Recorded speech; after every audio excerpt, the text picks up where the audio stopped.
Hello everyone, my self Shobhit Jain. आज हम लोग अपने इस चैनल ऑनलाइन कक्षा पे एक सीरीज़ टॉक विद टॉपर्स में तानिश गोयल से बात करेंगे।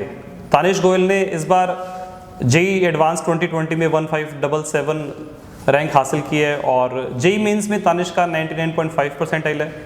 और वहीं मैं अगर फिजिक्स की बात करूं तो तानिश गोयल ने फिजिक्स में 99.98 परसेंटाइल स्कोर हासिल किया है। ठीक है, इसके अलावा तानिश ने बोर्ड में भी 94% मार्क्स आए हैं। और हम जानते हैं तानिश के बारे में कि तानिश ने किस तरीके से प्रिपरेशन करी है। तो तानिश, स्टूडेंट्स आपसे जानना चाहते हैं और आपके जूनियर्स आपसे जानना चाहते हैं किस तरीके से आपने प्रिपरेशन करी है। तो सबसे पहले मैं जानना चाहूँगा कि आपकी क्या क्या अचीवमेंट्स हैं। मेरी अचीवमेंट्स में जेई एडवांस में रैंक तो मेरी 1577 आई थी। मेंस में मेरा 99.98 फिजिक्स में परसेंटाइल रहा था और ओवरऑल परसेंटाइल 99.5 रहा था। ओके, तो आपने आईआईटी की प्रिपरेशन करने के बारे में कब सोचा और कब से आपने आईआईटी की प्रिपरेशन स्टार्ट की? 9th और 10th में मेरा ना मैथ्स में इंटरेस्ट बहुत ज़्यादा बढ़ गया था। मुझे प्रॉब्लम्स करने में बहुत मज़ा आता था, तो इसलिए मेरे को लगा कि मेरा मैथ्स और फिज़िक्स में इंटरेस्ट बढ़ता जा रहा है, तो मुझे इंजीनियरिंग की तरफ जाना चाहिए।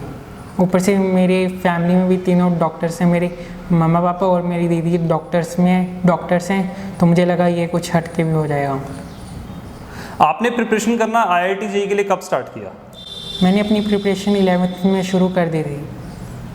ओके, आपने हिसार ही क्यों चूज़ किया आईआईटी जेई प्रिपरेशन के लिए? मतलब आपने कभी ऐसा नहीं सोचा कि आप हॉस्टल में जाके रहना चाहते हैं या फिर आप किसी और जगह जाके प्रिपरेशन करना चाहेंगे? एक तो मेरा हिसार होम टाउन ही हो गया था, तो मुझे लगा कि दूर जाना सही नहीं रहेगा और हिसार में बहुत ज़्यादा अच्छी ट्यूशन्स मिल रहे हैं, तो मैं बाहर जाऊँ ही क्यों। और ऊपर से मेरी दीदी 3 साल पहले हिसार में पढ़ के ही सिलेक्ट हुई थी, उनका year all India rank NEET में 22 आया था। आपका सब्जेक्ट्स की अगर मैं बात करूं तो फिजिक्स, केमिस्ट्री, मैथमेटिक्स जो रहा आपका 2 साल की प्रिपरेशन में, तो उसमें फेवरेट सब्जेक्ट कौन सा था? मेरा फेवरेट सब्जेक्ट फिज़िक्स रहा था। तो और फिज़िक्स की प्रॉब्लम्स करते हुए मुझे कभी भी परेशानी नहीं हुई, मुझे मज़ा आता था फिज़िक्स की प्रॉब्लम्स करते हुए। तो आपने पिछले 2 साल की प्रिपरेशन की अगर मैं बात करूँ 11th और 12th क्लास की, तो उसमें किस तरीके से आपने फिजिक्स, केमिस्ट्री, मैथमेटिक्स को प्रिपेयर किया और इतना रैंक हासिल किया? तो हमारे स्टूडेंट्स ये जानना चाहेंगे, क्योंकि जो भी आपके जूनियर्स हैं वो प्रिपरेशन कर रहे हैं अगर, तो वो जानना चाहेंगे कि कौन सी बुक्स को सॉल्व करना चाहिए और किस तरीके से टाइम मैनेजमेंट करना चाहिए। तो बेसिकली आप हमें सब्जेक्ट वाइज बताइए कि आपने किस किस तरीके से काम किया। मुझे मेरे मेंटर्स और टीचर्स ने जो भी बताया, मैंने उनको तो बिल्कुल बाय हार्ट फॉलो किया। जो भी कहते हैं, उन्होंने इंस्टीट्यूट्स के नोट्स दिए तो मैंने उनको रीड किया, उनकी थ्योरी देखी, उन्होंने जो भी असाइनमेंट्स दी उनको बाय हार्ट अगेन सॉल्व किया। अगर सब्जेक्ट वाइज बात करें तो मैंने फिज़िक्स में एच.सी. वर्मा सॉल्व करी थी। एच.सी. वर्मा सॉल्व करते हुए ऐसे मुझे कभी भी परेशानी नहीं आई, क्योंकि शुरुआत में बेसिक प्रॉब्लम से लेकर एंड तक एडवांस प्रॉब्लम्स तक जाते हमारे कंसेप्ट्स बिल्कुल क्लियर हो जाते थे। केमिस्ट्री में मैंने थ्योरी सिर्फ एनसीईआरटी से करी थी और इंस्टीट्यूट के नोट से, तो मेरे को थ्योरी में भी कोई पॉइंट नहीं लगा कि मेरा कुछ मिस हुआ होगा। मैथ्स में मैंने ज़्यादा अरिहंत की सीरीज़ को रेफ़र किया था। ओके, आपने प्रीवियस ईयर जो जेई मेंस क्वेश्चन और जेई एडवांस क्वेश्चन होते हैं, क्या उनको भी सॉल्व किया था? और उनको सॉल्व किया था तो कब सॉल्व किया था? जब जेई मेंस आने को था तो उससे जस्ट 1-2 महीने पहले मैंने जेई मेंस के प्रीवियस ईयर प्रॉब्लम्स शुरू कर दिए थे सॉल्व करने, क्योंकि मुझे लगा ये राइट टाइम है अब सॉल्व करने का। और जैसे ही मेरा मेंस हुआ था तो उसके बाद मैंने एडवांस प्रॉब्लम शुरू कर दिए थे प्रीवियस ईयर की। तानिश, हम जानना चाहेंगे कि आप डेली रूटीन में कितना टाइम पर सब्जेक्ट लगाते थे? क्या कोई फिक्स स्ट्रैटेजी थी, फिक्स टाइम टेबल था जिसको आप फॉलो करते थे, या फिर डे टू डे होमवर्क के हिसाब से आपका टाइम टेबल चेंज होता था? मेरा डे टू डे होमवर्क के साथ ही टाइम टेबल चेंज हो जाता था, पर ऐसा नहीं कि होमवर्क कंप्लीट नहीं हो पाता था। उस टाइम टेबल में स्ट्रिक्ट रहना पड़ता है आपको, ताकि आपका होमवर्क कंप्लीट हो जाए। मतलब, और मेरा ऐसे नहीं कि हर दिन तीनों सब्जेक्ट्स करूं, कई बार मैं एक करता था और कई बार 2 भी करता था, जिससे मुझे कॉन्फिडेंस हर सब्जेक्ट में रहता ही था। 2 साल की प्रिपरेशन की बात करें तो काफ़ी लंबा टाइम होता है इस प्रिपरेशन में। जैसा कि आपने हमें बताया कि आपने 11th क्लास में प्रिपरेशन स्टार्ट किया, तो बेटा इसमें जो पूरे 2 साल के टाइम पे कभी स्ट्रेस भी रहा होगा किसी एग्ज़ाम में मार्क्स कम आने की वजह से, या फिर कोई टॉपिक ना समझ में आने की वजह से, तो उस स्ट्रेस को आप मैनेज कैसे करते थे और किस तरीके से आपने अपने आप को कूल रखा ताकि आप इतना स्कोर ला सको? ऐसे 2 साल में टेस्ट जो होते हैं और जिसमें स्कोर भी कम आता ही है, हर बच्चे का आता है, टॉपर्स का भी आता है, तो उसमें स्ट्रेस भी होता है। तो ऐसे लेवल में आपके पेरेंट्स का रोल बहुत बढ़ जाता है। वो आपको अगर मोटिवेट करते रहेंगे तो आपका रैंक भी बहुत अच्छा आ ही जाएगा। और पेरेंट्स का बहुत बड़ा रोल हो जाता है इसमें, वो आपको मोटिवेट रखना चाहेंगे। और अगर स्ट्रेस की बात करें तो मैं ज़्यादातर वॉक प्रेफर करता था। मैं एक बार इवनिंग में वॉक कर रहा था आसपास के पार्क में, तो मेरा स्ट्रेस फ्री हो जाता था। इसके अलावा मैं अपनी दीदी से भी बात कर लेता था, वो मुझे और भी पॉइंट्स बता देती थी कि अब स्ट्रेस को कैसे मैनेज करें और आगे कैसे बढ़ें। और मुझे मेरे पेरेंट्स बोलते थे कि इन मार्क्स में फ़ोकस ना करो, अपना फ़ोकस क्लियर रखो, आपका एडवांस फोकस है तो एडवांस की तरफ ही प्रिपरेशन करो। और तो और मैं अपने टीचर्स से तो कांटेक्ट में रहते ही था, उनसे सारी बात शेयर करता था, उनको अपने वीक पॉइंट्स बताता था, तो मुझे उनकी तरफ से भी काफ़ी सपोर्ट मिली है।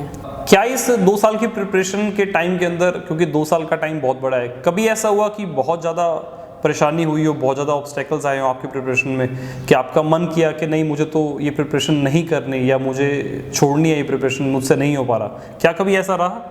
मुझे एज सच तो कभी परेशानी नहीं आई कि मुझे प्रिपरेशन छोड़ने का मन कर जाए, क्योंकि अगर आपका फोकस क्लियर है तो आपका कभी भी ऐसे माइंड वेवरिंग नहीं होगा। मतलब आप ये कहना चाह रहे हैं कि आपका प्रिपरेशन के 2 साल के ड्यूरेशन के अंदर कभी ऐसा नहीं हुआ कि बहुत ज़्यादा कुछ बड़ा ऑब्स्टेकल आया और आप मतलब आराम से काम करते चले? Yes, okay okay.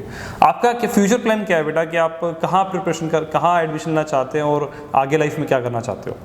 मेरा अभी IIT रुड़की में इलेक्ट्रिकल करने का मन है, और क्योंकि मेरे को इलेक्ट्रिसिटी में काफ़ी इंटरेस्ट है, और एज सच मेरा फ्यूचर में प्लान है कि मैं स्टार्टअप बनाऊंगा।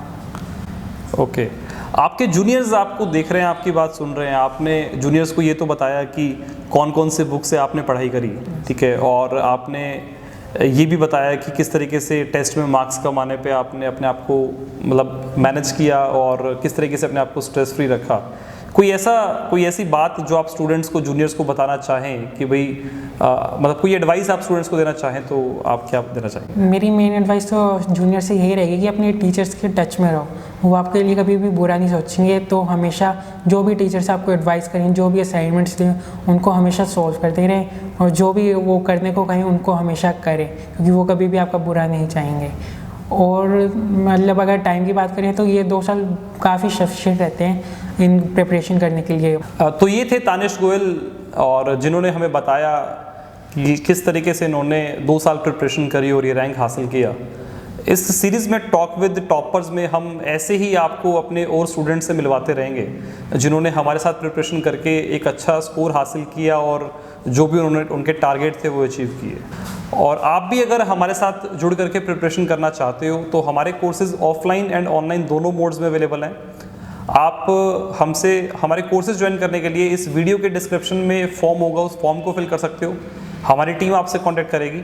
और इस बार से हम लोग एक और नया कॉन्सेप्ट लेकर के आ रहे हैं। हम लोग इकोनॉमिकली वीकर स्टूडेंट्स को फ्री ऑफ कॉस्ट कोचिंग देंगे। तो आप अगर मान लो उस कोचिंग को अवेल करना चाहते हो, आप हमें इस फॉर्म में मेंशन करके बता सकते हो और हमारी टीम आपसे कांटेक्ट करेगी। इस तरह के और टॉपर्स के इंटरव्यू को देखने के लिए आप हमारे इस चैनल को सब्सक्राइब कीजिए और इस वीडियो को ज़्यादा शेयर कीजिए। मिलते हैं आपसे ऑनलाइन कक्षा पे। Thank you.